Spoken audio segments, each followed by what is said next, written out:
Ordinance కాపీలను రాహుల్ చింపి మన్మోహన్ సింగ్ ను అవమానించారని ఆరోపించారు మాజీ మంత్రి హరీష్ రావు. ఢిల్లీలో పీవీ స్మారక స్తూపం ఎందుకు కట్టలేదని మన్మోహన్ సంతాప తీర్మానం సందర్భంగా సభలో ప్రశ్నించారు. హరీష్ విమర్శలపై కౌంటర్ ఇచ్చారు మంత్రి పొన్నం ప్రభాకర్, ప్రొఫెసర్ జయశంకర్, కొండా లక్ష్మణ్ బాపూజీ, ఆలి నరేంద్ర, దేశిని చిన్నమల్లయ్యలను కేసీఆర్ సర్కార్ ఏ విధంగా గౌరవించిందో తెలంగాణ ప్రజలందరికీ తెలుసన్నారు పొన్నం.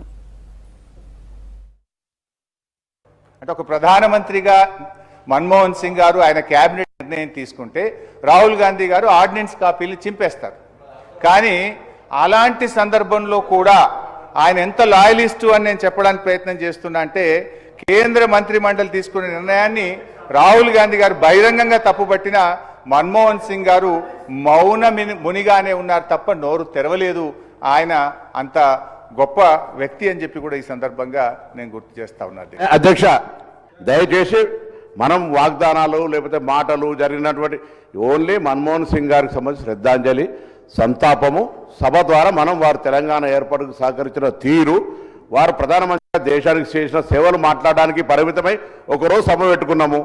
మీరు ఎక్కడెక్కడో సబ్జెక్టు డిబేట్ అయిపోయేదో మాట్లాడితే ఎట్లా అధ్యక్ష? మీరు దయచేసి ఇవన్నీ కూడా అనవసరం సబ్జెక్టు కాకుండా వారు సీనియర్ శాసనసభ్యులతో మహేశ్వర గారు మాట్లాడుతుంటే పక్కకేదో చెప్తా ఉన్నాడు. ఇవన్నీ జయశంకర్ గారికి ఏం గౌరవం దొరికింది, దేశిని మల్లయ్యకి ఏం గౌరవం దొరికింది, లేకపోతే పక్కన నరేంద్రకి ఏం దొరికింది, కొండా లక్ష్మణ్ బాబూజీకి ఏం దొరికింది అడుగుతున్నాం అధ్యక్ష. ఇప్పుడు అవన్నీ అవసరం లేదు.